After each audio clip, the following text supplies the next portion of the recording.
módulo 5 da nossa oficina, que a gente vai trabalhar a parte de diferenciação e captação de recursos, certo? Então, no módulo passado, a gente tem falado muito sobre as ODS, né? O que é que acontece, por que ela está aí, mas também existe outra sigla que também está muito no contexto atual, que é o ESG. Mas o que seria, então, o ESG? Então, o ESG é um termo que já vem há mais de 20 anos, certo? Então, ela é uma cultura, uma filosofia, não é um grupo, um produto, né? Que indica critérios para as empresas e as corporações avaliarem e tomarem decisão. Então, é uma cultura do mundo corporativo, que, na verdade, a gente já consegue aplicar na maioria das atividades cotidianas também. Mas ela foi criada para o mundo corporativo, diante dessa discussão da sustentabilidade. Então, ela, apesar de ter 20 anos, já tinha aquela visão dos três contextos que a gente tinha conversado antes: o social, o econômico e o ambiental. Só que ela trouxe uma nova sigla, que seria ambiental, social e governança, certo? É uma sigla em inglês. E ela acredita e trabalha na questão da economia circular. Então, um depende do outro, não tem uma priorização de alguma coisa, então, todos são importantes e precisam trabalhar em conjunto.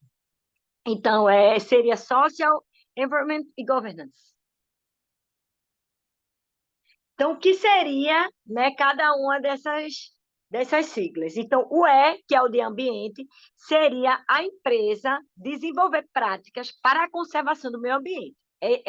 É a sustentabilidade no seu conceito mais limitado, certo? Por que ela entendeu isso? Porque o meio ambiente é que fornece insumo, é que dá a base estrutural, água, luz, que fornece saúde, que fornece lazer. Então, a empresa precisa trabalhar com o meio ambiente para poder ser bem-sucedida. Então, como é no mundo corporativo, essas três siglas significam que você tem que trabalhar elas para ser bem-sucedido. Ninguém está aqui dizendo para ser bonzinho. O mundo corporativo acredita agora, diante de todos esses contextos, que a gente tem que trabalhar essas três. Aí, como é que ela pode trabalhar isso? Tomando conta da emissão de carbono, produção de poluição da água, eficiência energética, gestão de resíduos. Então, tem várias atitudes que a empresa, né, o negócio pode trabalhar para a conservação do meio ambiente. O S é a parte social. Então, são as práticas para valorização, participação e bem-estar humano. Por quê? Porque o ser humano é quem consome o produto da empresa, quem precisa, quem gosta e quem faz os próprios produtos, né? Então, ele é importante no seu negócio. E a empresa pode ter políticas e práticas de direitos humanos, de seguir as leis trabalhistas, ter diversidade na equipe, tomar conta de segurança do trabalho, proteção de dados, privacidade, envolvimento com a comunidade, as práticas sociais, mesmo privadas, que a empresa pode trabalhar. E a governança é o que todo mundo já sabia, mas que era difícil entender que tinha que estar ligado ao meio ambiente social, que é as práticas e políticas para a administração do negócio. Então, o negócio ele só acontece se ele for bem administrado, se ele for bem gerido, né? A governança é isso, não é governo, a governança é de gerir, organizar, administrar. Por quê? O próprio negócio e até as ações socioambientais, elas precisam ter uma governança, precisam ser organizadas, administradas para ter efetividade. Então, engloba condutas corporativas, composição de conselho, práticas anticorrupção, existência de canais de denúncia, auditoria, sistemas de comunicação enfim, tudo que um negócio precisa para ser gerido, certo? Então, o que é que ela busca? A minimização dos impactos no meio ambiente, a sustentabilidade ambiental, a preocupação com essas pessoas e seu entorno, a sustentabilidade cultural e social e a adoção de bons processos administrativos para a sociedade, sustentabilidade econômica. Então, a sustentabilidade, ela cresceu o seu tema, né? O seu conceito, na verdade. Então, ela engloba não só o ambiental, mas o negócio se manter, o negócio dar lucro, o negócio gerar renda, mas também o negócio ter representatividade cultural, o negócio ter participação da comunidade, dar o bem-estar à comunidade, tudo isso é conceito agora de sustentabilidade.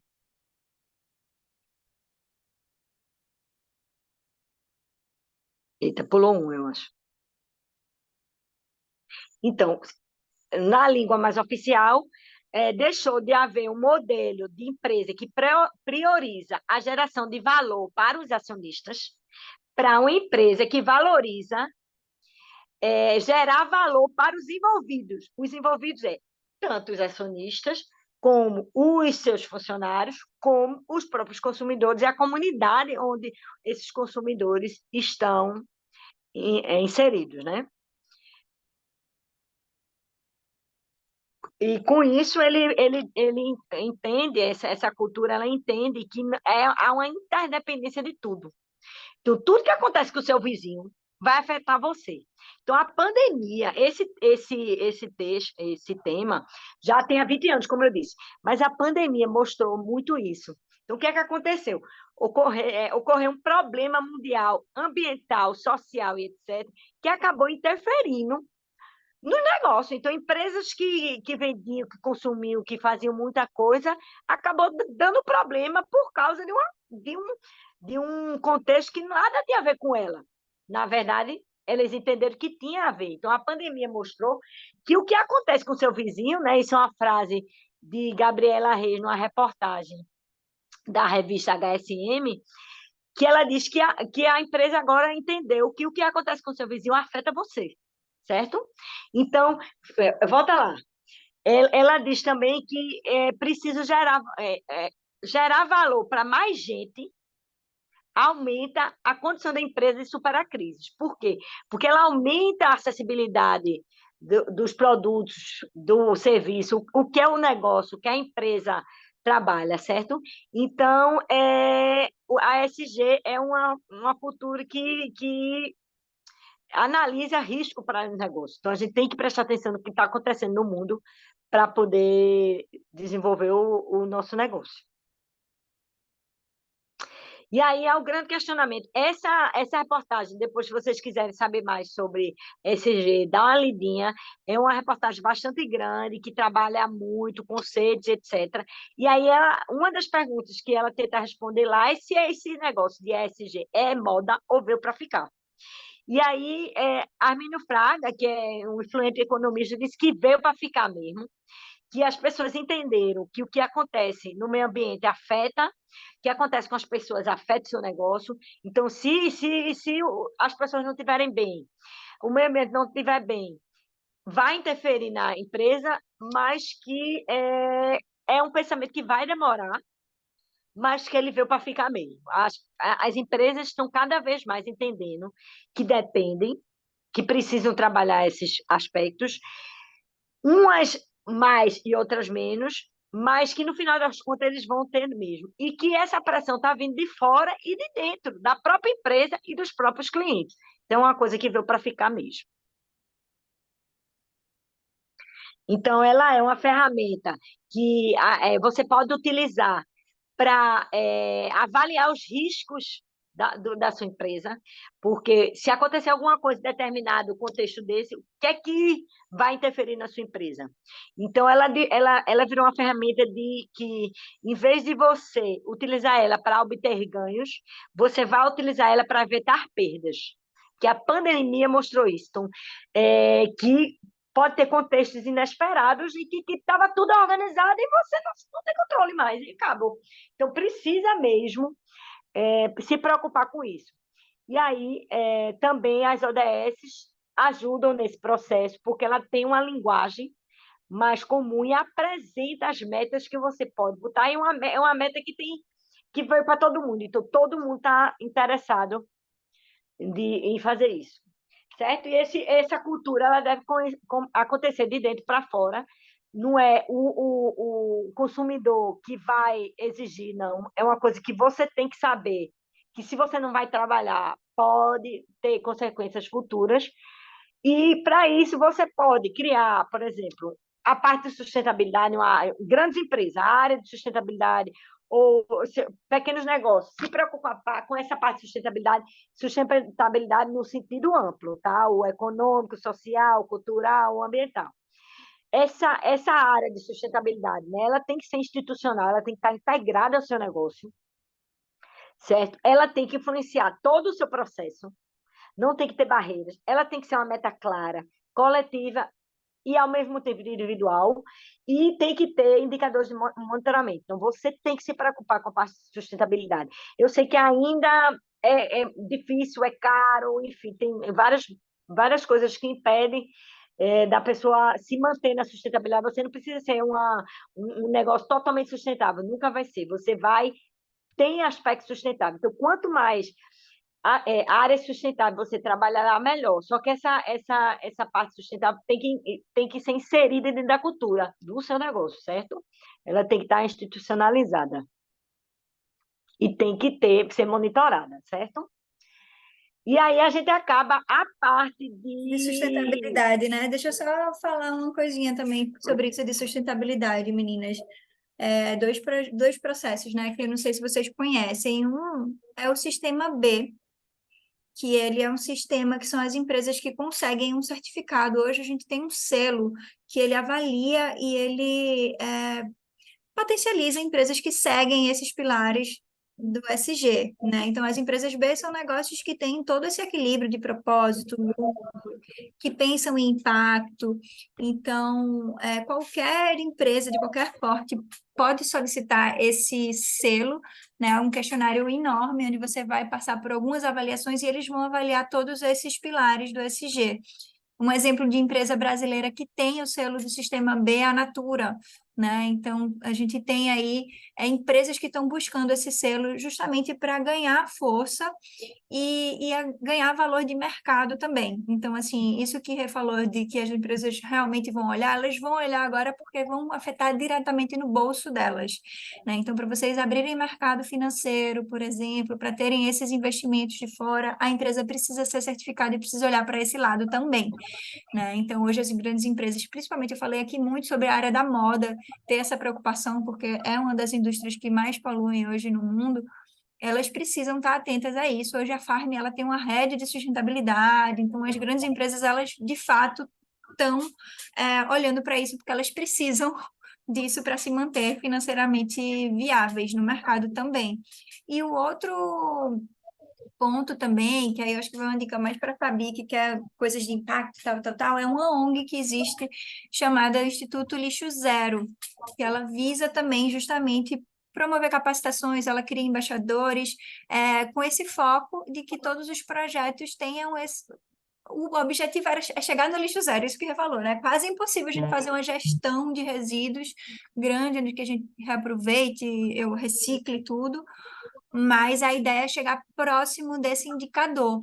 E aí, hoje a gente tem exemplos de grandes eventos que movimentam muito isso, buscando esse impacto também, né? Então, tipo, o Cirque de Solé tem buscado fazer o lixo zero, enfim, outros exemplos que a gente tem aí nesse sentido também. Mas acho que com isso a gente encerra essa parte mesmo de sustentabilidade. Se vocês tiverem alguma dúvida, levanta a mãozinha ou então fala aí no chat, que aí a gente vai passar para o próximo módulo, que seria relacionado aos editais, que também foi uma pauta que vocês questionaram aqui e pediram para a gente trazer.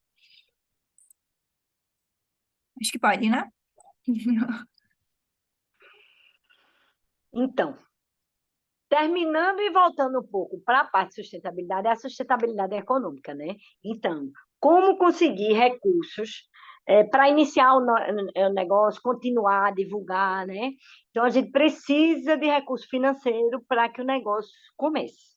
Não basta ter a ideia, né? Não basta ter a ação, a gente precisa de alguns recursos para a gente conseguir desenvolver esse negócio.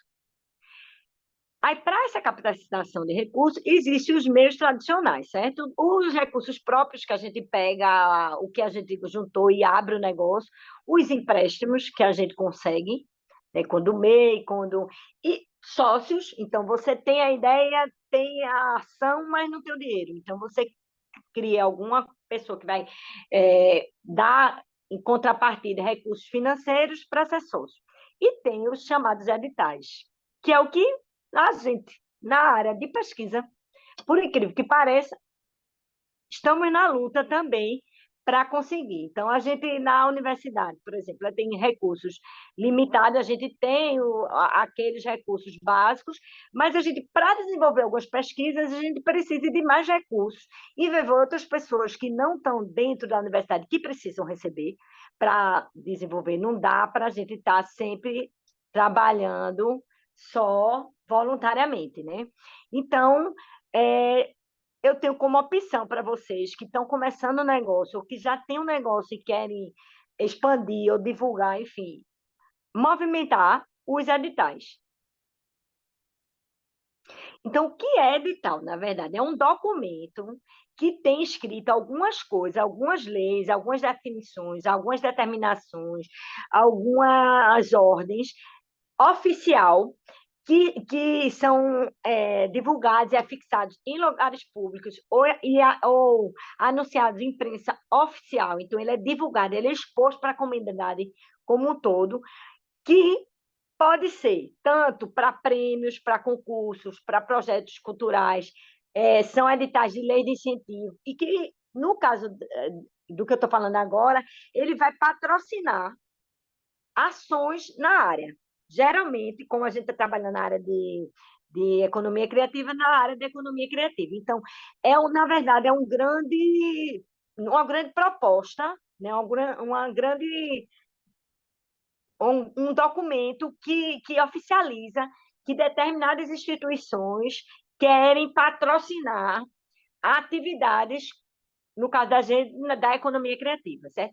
Aí ela pode acontecer através de prêmios, ou seja, você coloca e ganha o prêmio pelaquela sua ação só, então ela não patrocina a execução, mas patrocina ela premia, né? O final, o resultado. Tem concursos, que é a mesma coisa, você vê, faz a atividade e ela financia, ela dá recursos para o seu projeto final, e tem os editais que patrocinam a atividade, a execução da atividade, que geralmente são editais de projetos culturais e de lei de incentivo. Existem editais a nível nacional, que é nacional mesmo, do Brasil inteiro, ou especificamente para empresas, mas que qualquer pessoa de qualquer região pode participar, e tem os editais regionais, que é aquele que é a nível estadual ou municipal, ou seja, só quem mora no estado ou mora no município, certo? Então, tem algumas regras esses editais. Então, tem objetivo, tem algumas regras de orçamento, tem algumas regras de perfil e tem algumas regras de localidade, tá? Então, atualmente, né, diante dessa sustentabilidade, necessidade de evitar materiais e até o processo de digitalização de tudo, a maioria dos editais tem inscrição em plataformas e sistemas digitais, certo? E aí, o que é que ele faz? Ele conta a proposta, quem é a empresa ou quem é a instituição, ele narra os objetivos, o que é que ele quer, que área ele quer que você trabalhe, identifica o perfil. Então, tem muito agora para pessoas negras e pardas, para mulheres. Então, específico só para mulher. Então, a proponente tem que ser mulher, então a proponente tem que ser negro. Tem fala sobre as atividades que eles querem. Então, que tipo de atividade? Envolve design, envolve artes plásticas, envolve teatro, ou dentro de design ele quer para fazer isso, para fazer produto, para criar capacitação, enfim. Ele conta qual o tipo de projeto, qual o tipo de proponente e equipe você pode colocar proposta. E dentro dele tem algumas regrinhas e ele pede algumas informações, né? Você tem que criar um projeto contando mais ou menos a sua ideia. Então, ele tem que ter alguma ideia organizada, não é superficial, ele pede para você fazer. E a maioria dos conteúdos, ele tem um conteúdo básico, que geralmente presta. Então, o título do projeto, quem é a proponente, quem é a equipe, o currículo e comprovações. Então, não adianta você dizer que a equipe é tal, tal, tal, se não comprova. O que é comprovação? Depende do edital. Então, o edital acadêmico, com as instituições FACEP, FAPESP, etc., ele vai querer certificados. Então, tudo que vocês fizerem, pega um certificado. Se não conseguir certificado, tira foto, pega, guarda os compostos promocionais. Porque tem alguns editais que a comprovação pode ser foto de uma exposição que você fez, o fly que disse que você ia fazer uma palestra. O certificado é melhor, mas alguns editais pegam suas comprovações. Então, tudo que vocês fizerem, minha gente, pega Aquele a comprovação. portfólio que a Rani falou, né, para vocês. Mais ou menos Exatamente. isso. Então, é tudo. Vocês têm que pegar tudo para poder concorrer. Não, continua lá. Ah, tá lá? Então, aí, além disso, objetivos e metas. Então, isso é importante. O que é objetivo? É uma coisa mais discursiva, né? E a meta é o que você vai entregar mesmo. Então, eu vou entregar 3 cartazes sobre não sei o quê, vou entregar o livro com tantas páginas. Então, tem os objetivos, o que você quer com esse projeto, o que é que você vai fazer e adquirir com esse projeto, e tem as metas que são as entregas. Então, é o concreto que você vai fazer. Tem as ações, então, quais são as ações que você vai detalhada? Então, o que você vai fazer de planejamento, de execução mesmo, de avaliação, no final, prestação de contas. Então, detalhar e definir todas as ações. É uma coisa detalhada mesmo, não é? Ah, vou montar a exposição. O que significa montar a exposição? Né? Eu vou criar o livro. O que significa criar o livro? Então, tem que ser as etapas mesmo. Tem o cronograma, geralmente eles têm uma data limite, né? Um período que você tem que desenvolver. A justificativa, que é para você apresentar a ele o porquê você teve essa ideia, de onde surgiu essa ideia, por que você resolveu que tinha que criar um novo material com os retalhos de tecido das confecções do Centro Acadêmico, do Centro Acadêmico, do Polo do Agreste. Então, tem tanto resíduo lá, o pessoal de São Paulo, então, por que você vai criar uma coleção com resíduos? Lá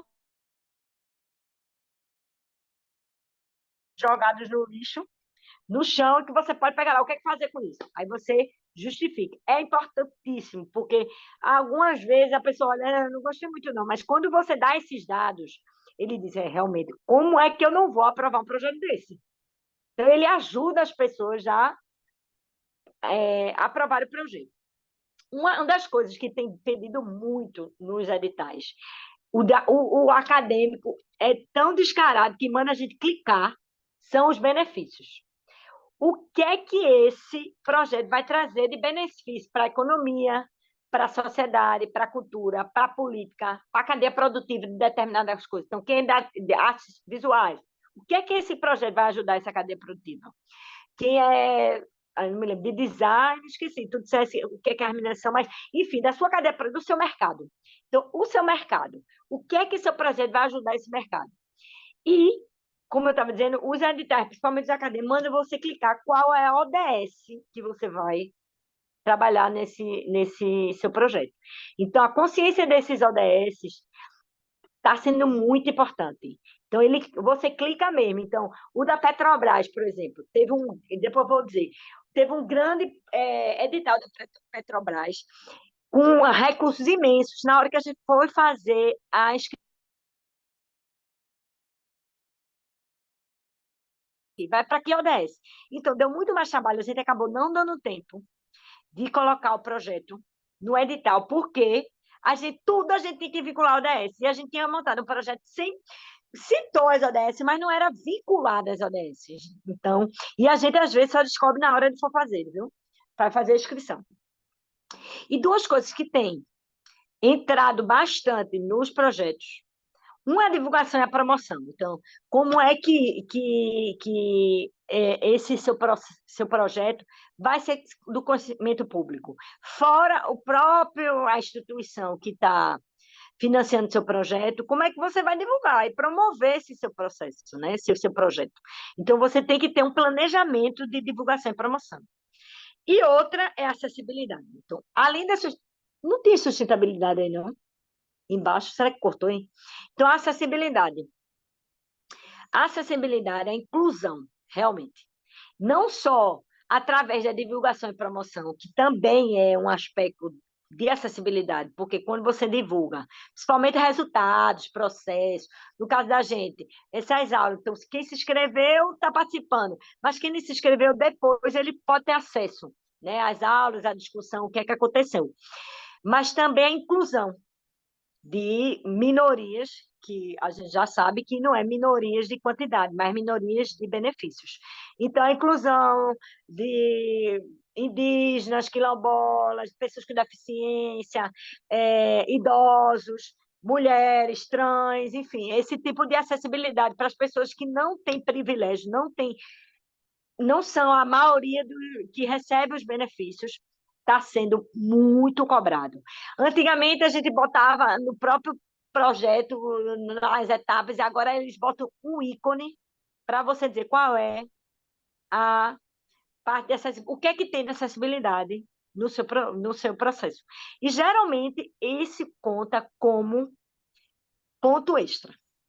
Você ganha um a mais, né, disso. E Esse tem ganha uma... também um que alguns editais, também não são todos que também estão pontuando, mas aqui em Pernambuco a gente tem muito, quer dizer, aí em Pernambuco a gente tem muito, que é a questão da regionalização. Então, projetos que estão também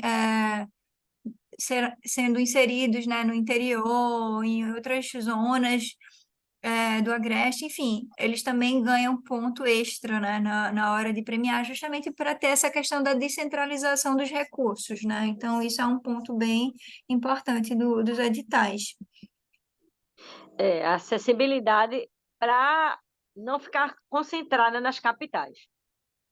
E aí eu estou perguntando alguns editais nacionais que geralmente acontece todo ano, mas infelizmente é no começo do ano. Então, a gente, para agora, não tem nenhum. Tem um que acaba hoje. Não, Ou seja, não dá. mas esses editais são editais grandes, então mesmo que seja para o ano que vem, que vocês queiram conhecer, lê o edital desse ano, já vai ali se inteirando do que é preciso e começa a montar, porque não é também do dia para a noite que se escreve um projeto, né? Então você já começa a entendendo como é o processo e já, se for do interesse de Pois é. vocês, começam a organizar isso. São editais a nível nacional, onde pode ser aprovado projetos no Brasil inteiro.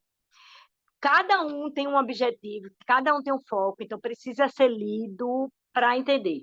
Então, tem editais que visam mais a área cultural, como o Instituto Cultura Vale, o programa Funarte de Retomada, por exemplo, mas tem o edital Petrobras, que é enorme, pode ser muitas ações, o do Banco do Brasil também, são muitas ações, então, é abrir o edital e ver o que eles pedem, para fazer isso. Aí alguns têm umas restrições, como o Prêmio Palmares só era para negros e pardos. Esse orgulho delas do Instituto Renner é só para mulheres. Estava dando preferência trans, mas não limitou, né? Era para mulheres. Então, cada um desses tem uma especificidade. Tem todo ano. Alguns são para pessoas jurídicas, outros pode pessoa física, outros têm que ser instituições sem fim lucrativo, como o edital Petrobras, que era o meu sonho de consumo, que era um edital que era para desenvolver cooperativas, enfim, em várias regiões, e tinha especificamente para Pernambuco, mas tinha que ser através de um instituto. Eu consegui um instituto em São Paulo e tinha recurso para tudo, até para comprar carro. Então, a gente comprava a casa para fazer cooperativa, o carro para fazer cooperativa, pagava as cooperadas para ficar um ano. Então, são editais enormes que precisam ser pensados com antecedência, mas que tem alguns também que são menores. O edital Magazine Luiza, Rani, que estava trabalhando com vocês, colocou um projeto com a ONG daqui do interior. Então, tem alguns acessíveis, tem uns mais específicos, que são muito grandes, então dá uma olhadinha para vocês verem, né? Mas Os editais regionais é que tenha mais acesso a pequenos negócios. Na verdade, os editais nacionais, eles são mais para grandes benefícios sociais. E os editais regionais podem ser direcionados para o seu negócio, direcionados para a sua atividade, certo? Então, quem tá aqui em Pernambuco, não sei se conhece, esses são os principais. Então, tem o edital Fucultura, que acontece todo ano, no começo do ano, em torno de março, mais ou menos, começa a inscrição. Tem atrasado um pouco, e até junho a gente tem feito a inscrição, mas geralmente é no começo do ano. Então, são editais. Tem um edital LPG, que é da Lei Paulo Gustavo, que tem em São Paulo também, que acabou de acabar. O da gente foi o mês passado, mas ele é o edital Paulo Gustavo, que acabou hoje. Tem um edital de microprojetos, que são projetos menores, e esse ano teve o prêmio, que foi como o Prêmio Design Pernambucano, que tem várias linhas. Então, esses editais, eles E o são, alguns FIG? são bem livres, E o FIG, que você como falou? e o Do, edital fes- FIC, que é para um do Festival de Inverno de Garanhuns também. específico, né? Que é o Festival de Inverno de Garanhuns. E, então, são editais que eles têm áreas específicas, alguns são separados, como o edital por cultura, que tem o geral, tem o de música e tem o de audiovisual, mas dentro do geral tem áreas de design, artesanato, Artes patrimônio, visuais. exato. Aí você escreve nas determinadas áreas. Dentro dessas áreas tem também sub-áreas como formação e capacitação, tem pesquisa. Então, minhas últimas 5 pesquisas que patrocinou foi a Fucultura. Não foi edital acadêmico, não, foi Fucultura que começou. Então, aquele livro, ele é resultado de um edital de Fucultura, porque ele pede de contrapartida que a gente expõe o que a gente fez através de um livro. Então, ele patrocina criação de coleções, ele patrocina criação de livros, capacitação, pesquisa, registro, revistas, enfim, um monte de coisa. Paulo Gustavo, a mesma coisa, então, tem a parte de mídias, então, eu até vou ter um projeto para fazer o gerenciamento das mídias sociais do grupo de pesquisa. O FIG tem oficinas, tem exposições, então, todos eles permitem isso. Alguns deles também financiam, quando você é microempresa, o ruim desses editais é que a maioria não compra equipamento, certo? A visão desses editais regionais é que circule dinheiro. E para circular dinheiro é melhor que você alugue, que você contrate, e não que você compre e fique com ele. A ideia é Então, circular o dinheiro para a cadeia produtiva, né? Que você promova exatamente. ali profissionais para estar dentro da sua rede, do seu projeto, né? Mas aí ele paga você que está fazendo a criação, paga a propaganda, então a impressão, material, serviços que você precisa. A mesma coisa desses editais regionais de São Paulo. Então, tem o edital também de Paulo Gustavo, como a gente tem o Fucultura, vocês têm o PROAC, então eu botei o site aí, dá uma olhadinha que tem os editais já antigos, dá uma olhada para ver o que é que eles pedem para vocês já montarem. É, e aí monta esses projetos para isso. Alguns, como do ano passado, com a Lei Rouanet, eles promoviam para pessoas, geralmente pessoas jurídicas, né, o microempreendedor, no mínimo, para comprar de equipamentos. Tem edital para isso. Para pessoa física, não. Realmente, para pessoa física, só é mais serviços e ações. Mas para pessoa jurídica, como microempreendedor, tem editais que ajudam a compra de equipamentos. Então, tem que pegar a data desses editais para montar o projeto com antecedência. Então, geralmente, são nas plataformas.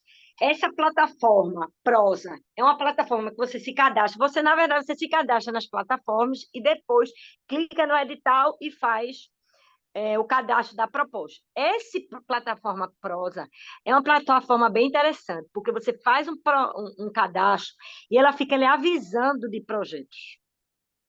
Então, dependendo do que você caracteriza, ela avisa. Então, eu recebi a semana passada edital de cultura para desenvolvimento de coleção e desenvolvimento de obras artísticas, mas era para pessoas negras e pardas. Então, mas ela me avisa, ó, tem um edital, é tal, quando está chegando perto ele faz. Então, dependendo do perfil que você cadastra, ele fica lhe avisando dos editais, para você não precisar estar sempre se preocupando, porque às vezes passa, né? E Aí agora tem muitos, né?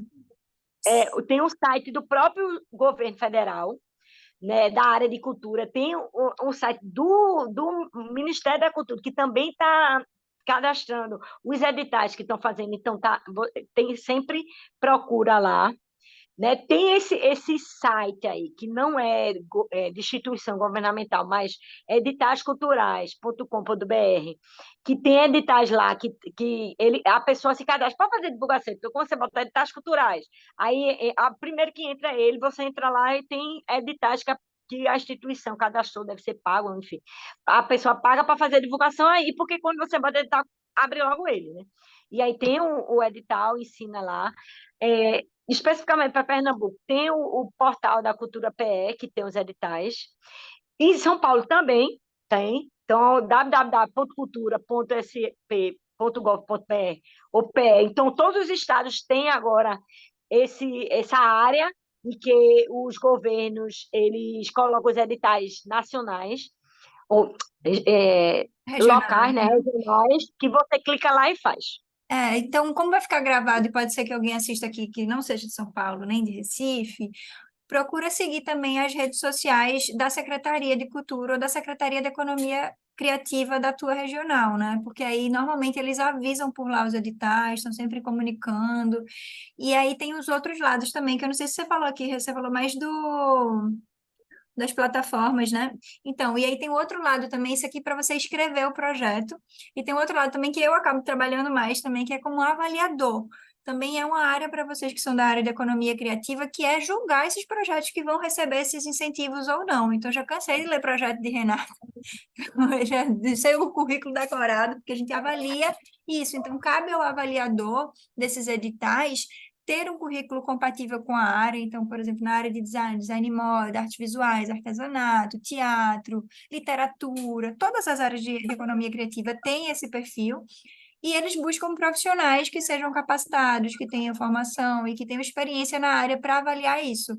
Então, também é feito, a forma é mais ou menos parecida com tudo isso que reapresentou aqui. Para você escrever o projeto, é a forma como você se inscreve para fazer a avaliação também. Você tem que preencher sua ficha, tem que mandar seu portfólio, enfim, o processo é bem parecido.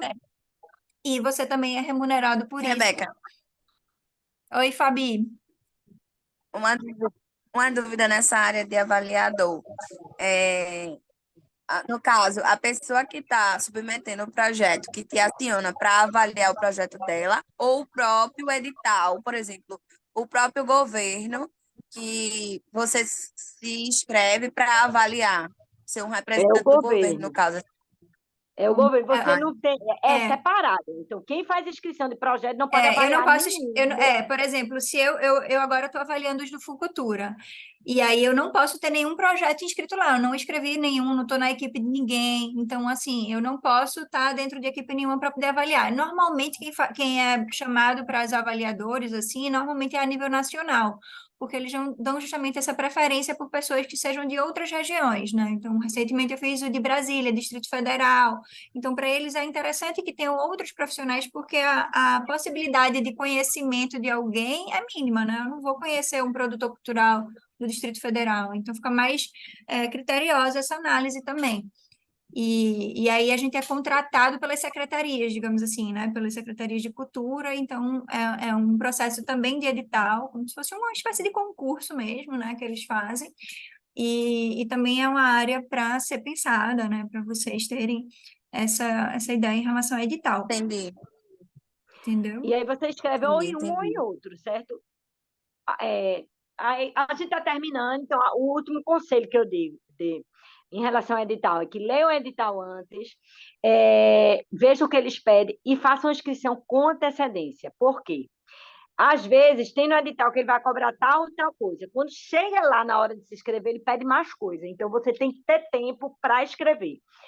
Hoje em dia, a maioria são espaços feito um Google Doc, né? Então é um espaço que você escreve, não é um projeto que você escreve todo numa folha e anexa ao projeto. Geralmente tem as áreas, a maioria estão botando mais áreas limitadas, então você tem que escrever muito em pouco espaço, com poucas palavras, e aí é mais difícil. Então, para trabalhar com edital, fazer com antecedência, certo? Principalmente para quem está começando, porque é um novo universo em relação à documentação, é uma espécie burocrática, assim, né?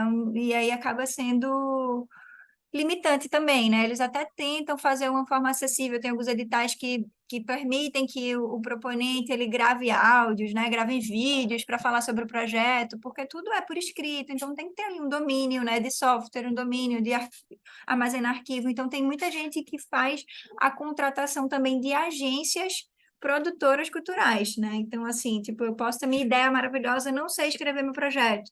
E aí eu posso contratar a Renata, vai ter o edital tal, você pode ser a produtora cultural desse meu projeto, eu vou fazer isso, isso, isso, isso. E aí essa pessoa meio que modela o projeto para esse artista, para esse empreendedor cultural, né? Isso acontece bastante. E aí é cada vez mais comum, porque de fato o processo é complexo, né? É um edital, é uma burocracia. Mas acho que dessa parte de edital, acho que a gente pontuou tudo. Se vocês tiverem mais alguma dúvida aí, para a gente seguir para a última etapa agora, né? Eu acho. Fixação. A gente com isso termina os módulos, né? A parte de capacitação mesmo, e entra na parte de avaliação. Isso. Vocês querem fazer algum comentário, algum